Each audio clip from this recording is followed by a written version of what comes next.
Será que o Brasil é um país desorganizado por culpa do povo ou dos políticos?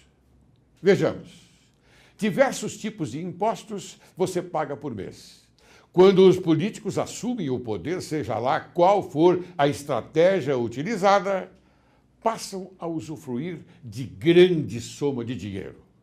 Pode-se, então, qualificá-los de facção. O dinheiro que sobra do primeiro desconto do seu salário, você vai adquirir para a sua sobrevivência, produtos e serviços. Esse é o momento do descarte, já que nesses produtos e serviços estão embutidos cerca de 50% de impostos. Daí, você se dá conta que grande parte do que lhe pertence, fruto de seu trabalho, sobrou muito pouco, ou seja, tomaram de você 60%. Suponhamos que você concorde com isso. Então, você teria que ter um retorno no tocante à saúde, ensino, segurança, aposentadoria gratuita, etc. Aí você se dá conta que para obter aquilo que é a obrigação do Estado, você tem que pagar tudo de novo. Escola, plano de saúde, seguro contra roubo do seu carro, pedágio, previdência e por aí afora. A indignação vai consumir sua tolerância quando chega a você a informação que em outros países sérios você teria todos esses serviços de graça. Ou seja, você ficaria com a maior parte do que produziu honestamente e o governo com a menor. Dessa maneira, significa que você e outros milhões de pessoas entregam ao Estado a maior parte do dinheiro que conseguiram conquistar com o seu trabalho. E como você tem acesso à comunicação, toma conhecimento que a maior parte do dinheiro arrecadado pelo Estado passa pelo esgoto da corrupção, do desperdício, dos privilégios, dos cartões corporativos. E além de tudo isso, eles ainda têm a coragem de impingir ao povo mais arrecadação de impostos, tal como a excrescência da CPMF. E o que mais insulta é ver que o governo comunista terrorista implantado no poder investe na produção de bandidos que assaltam, matam e o Estado sonega as informações verdadeiras sobre esta conclusão.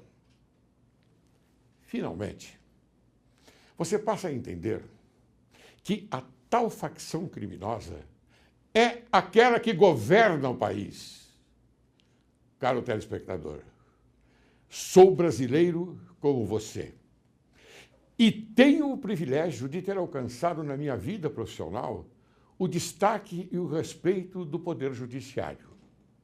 Por esse motivo, ouso afirmar que a confiabilidade na quarta instância do Poder Judiciário atualmente deixa muito a desejar.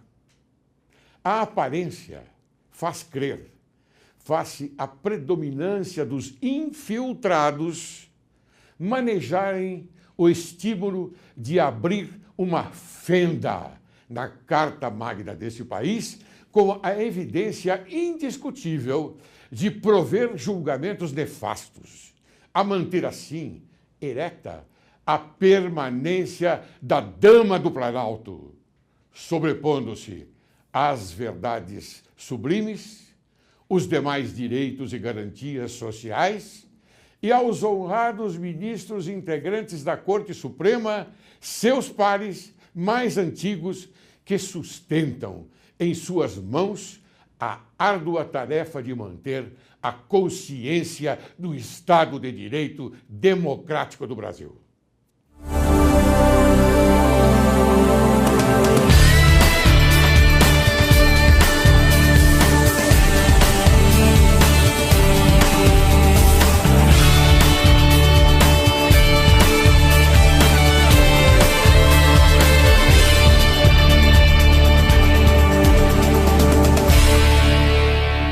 Direito e Justiça em Foco é o teu programa. E este é o teu país. Quero começar o programa de hoje lembrando a frase que Thomas Paine já dizia no século XVIII. Existem dois tipos de pessoas numa nação. Aquelas que pagam seus impostos e aquelas que recebem e vivem dos impostos. Agora vamos conversar com o contador Enivaldo Moreira, que vai esclarecer as principais dúvidas dos nossos telespectadores sobre declaração de imposto de renda. Ele é empresário contábil e especialista em imposto de renda, bacharel em administração financeira e em ciências contábeis.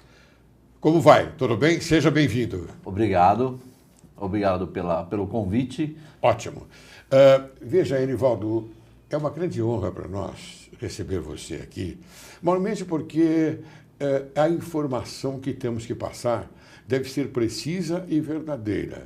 E, às vezes, o telespectador, a sociedade, enfim, ela não tem a informação adequada para prestar o seu dever e sua obrigação, não é, perante o fisco.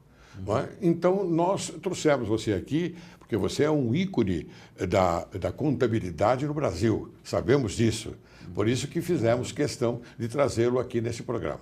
Então, eu já vou molestar você e pedir que você me responda a seguinte pergunta. Pois não. Quem precisa declarar imposto de renda? Todo aquele contribuinte que teve um rendimento acima de R$28 mil ou tem propriedades no valor de R$300 mil.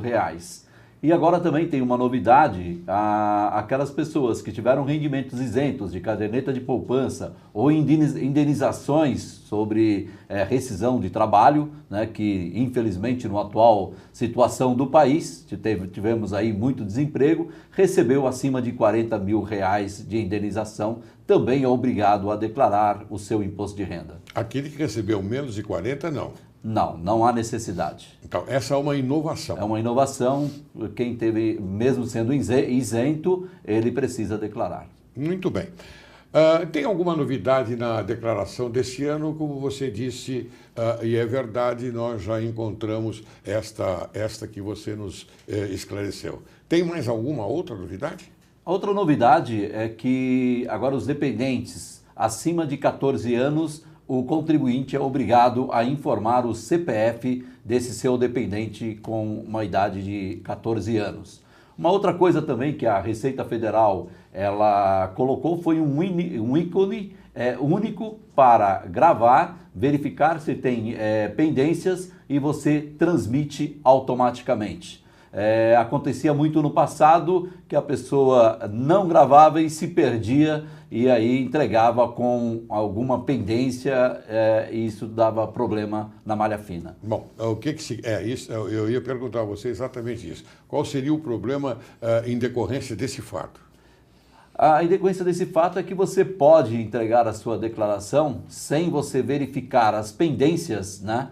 E de repente você deixou de atualizar um bem ou deixou de colocar uma informação num pagamento de despesa e automaticamente ela grava e transmite. Agora com esse novo ícone, que ele tem 3 funções ao mesmo tempo, sim, você apertando nesse ícone, ele já vai gravar, verificar se tem pendência e estando tudo ok, ele manda imediatamente para o banco de dados da Receita Federal. Muito bem, essa verificação é em decorrência também daquilo que eles têm já reservados de outras declarações, é isso? Exatamente. Exatamente. Já são dados de outras declarações. Exato, são dados de outras declarações que às vezes você passava despercebido. Eu acho que isso é uma coisa favorável que a Receita Federal criou para o contribuinte. Para não deixar acontecer isso.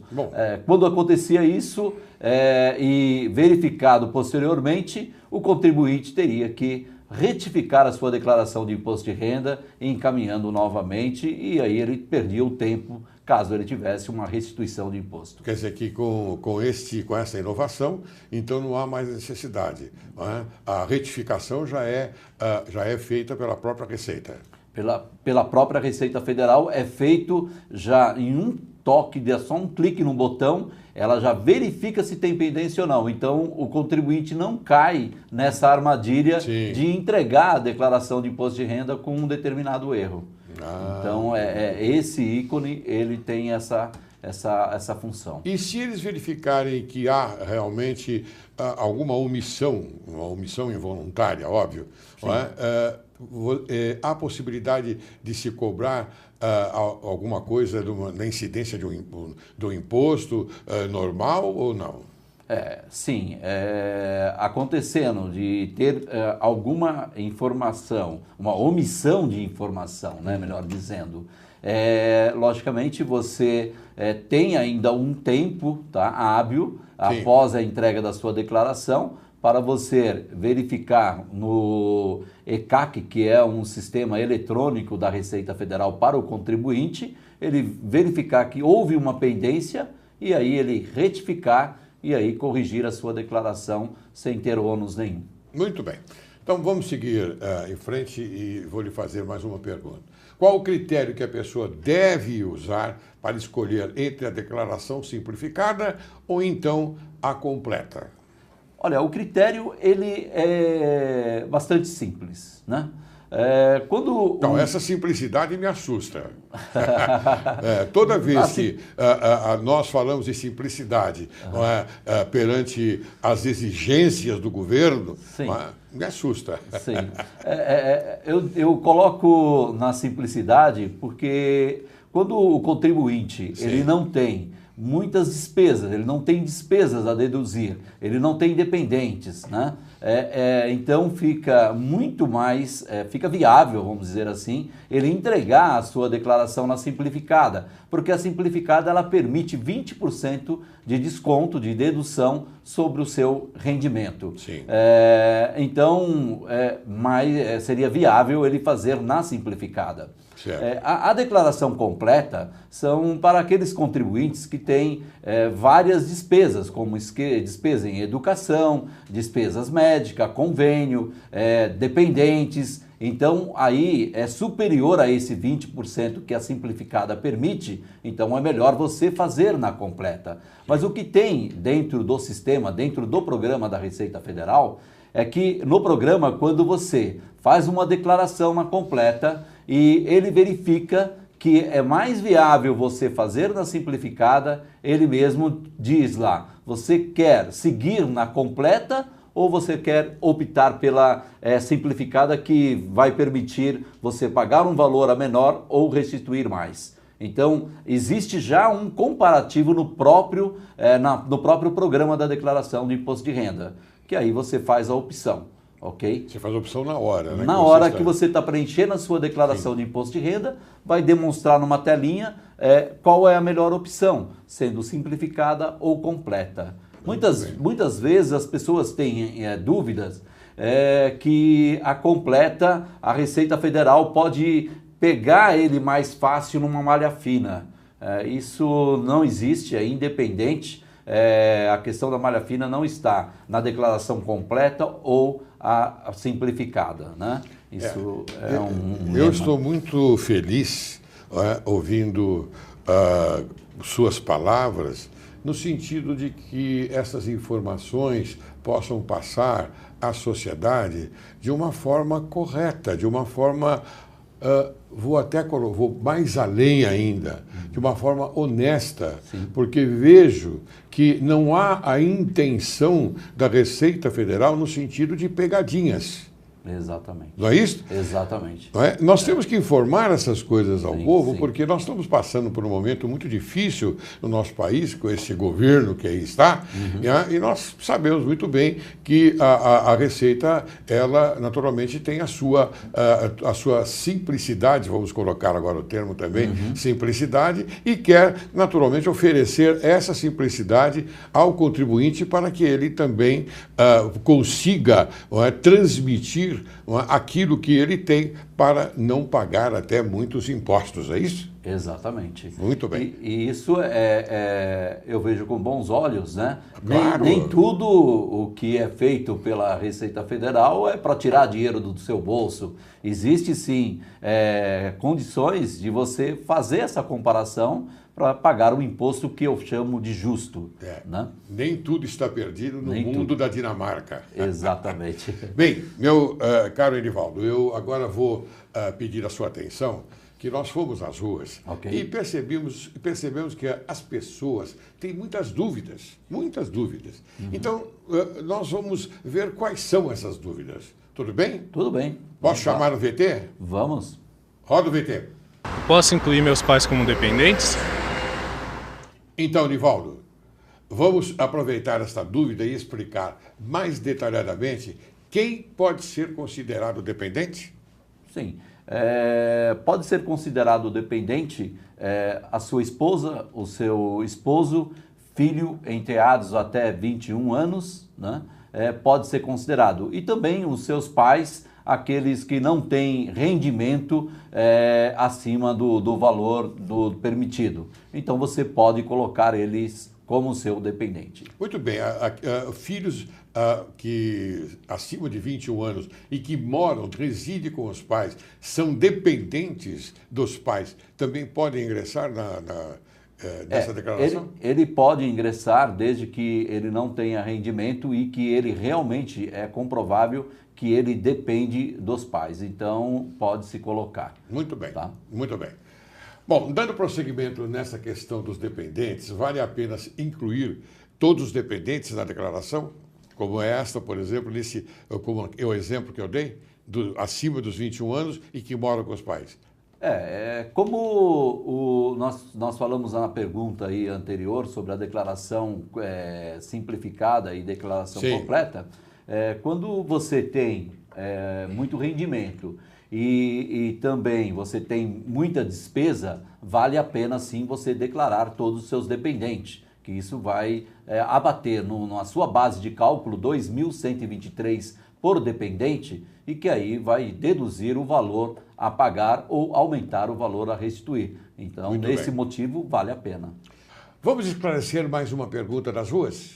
Roda o VT. Faço curso de inglês. Posso lançar como despesa com educação? E agora? Bem, Felipe, infelizmente, você não pode deduzir despesas com educação na parte de cursos de idiomas, porque não é previsto no regulamento do imposto de renda essa dedução do custo que você teve com o seu curso de inglês. Eu acho isto uma certa injustiça, me perdoe a colocação, você não tem culpa nenhuma, não é? Mas eu acho uma certa injustiça porque quando nós, lá atrás, fizemos os nossos cursos, eu me lembro muito bem que eu fiz um curso de inglês dentro do curso normal, não é? Da educação. Sim, não é? sim. Eu me lembro isto. E hoje também tem. Você vai em qualquer escola, então ensinam aos alunos ou italiano, ou francês, ou alemão, ou inglês. Não é? Então, você não acha que está havendo uma certa diferenciação nesta parte? Não é que eu estou defendendo o Felipe, não. Aliás, quero defendê-lo. Mas eu estou anotando esta desimportância com o ser humano, com a educação do homem. Do ser humano, homem, aquele que é produto da vivência e produto desta nação. Infelizmente, eu posso dizer que o nosso país ele está andando para trás, né? Aonde hoje um curso de idioma ele tem que ser sim, considerado como uma capacitação sua, tá? Até como pessoa e como profissional também, uma melhora de vida. E a Receita ela grosa essa dedução aí sobre o rendimento, que é lamentável a posição da Receita Federal. Eu acho que isso já era para ter sido resolvido já há algum tempo. Também sou de acordo com a sua opinião, mas infelizmente não existe, por enquanto, no regulamento que permita essa dedução. Nenhuma regra que dê sustentabilidade a esse problema. Mesmo sendo uma língua mundial, universal. O inglês é universal e eles não permitem. É aquilo que você disse, No ensino fundamental, no ensino básico, você tem a aula de inglês, né? E Claro. que você pode deduzir lá esse custo com educação. Mas Claro. no caso, você fazendo esse curso, infelizmente, a Receita Federal não permite. Tá vendo? Já encontramos aqui alguma coisa, alguma sombra que precisamos ajustar. Bem, vamos dar continuidade. Vamos saber agora qual é a próxima dúvida. Roda o VT. Cirurgia plástica pode ser deduzida do imposto de renda? Então, como é? Pode ser deduzida do imposto esta cirurgia plástica? Isso foi um assunto muito discutido com relação à cirurgia plástica. Até um tempo atrás, vamos dizer aí 3 anos atrás, a Receita Federal ela não permitia a cirurgia plástica para a questão de estética, para a questão de beleza. Mas isso foi muito aprofundado e chegaram agora, recentemente, numa seguinte conclusão, que a cirurgia plástica ela pode ser por uma questão de um tratamento até psicológico, porque a pessoa tem alguma coisa que acha que não está bem esteticamente, que está afetando o lado psicológico dela, claro. E é hoje permitido sim a dedução com despesas de cirurgia, com despesas de hospitais e médico para uma cirurgia de estética. E mesmo a plástica, a cirurgia plástica, no sentido de corrigir algum defeito orgânico da pessoa também e esteticamente, que influencia esteticamente. Não é verdade? Bem, eu vou agora fazer uma pergunta a você que eu acredito que está dentro da nossa lógica, não é? E também de uma forma política. Recentemente, o Supremo Tribunal Federal decidiu que a Receita pode ter acesso direto a dados bancários de contribuintes, sem a necessidade de ordem judicial. Meu querido amigo, você é expert no assunto. Isto é correto? Mas eu quero que você responda no segundo bloco, porque agora eu vou chamar um pequeno intervalo. E aí depois vamos retornar e você vai concluir esta resposta, tá bom? Ok. Tudo bem? Tudo bem. Você aguarde. Logo, logo retornaremos. Quando entrou no governo, o senhor Luiz Inácio Lula da Silva dizia que o judiciário era uma caixa preta. Agora, bate na porta da justiça justamente para não abrir a própria caixa preta. Que país é este? De um homem que manda no partido e de um partido de um homem só? Ninguém se levanta, todos se calam e ficam mais infectados tal qual o vírus da Zika. Reajamos forte e firmemente para que esse senhor passe o resto da vida em Curitiba, ou, como é papudo, na papuda. Ele se acha o Estado, o homem do bem, um santo e o mais honesto do planeta. Mas os dias dele estão contados.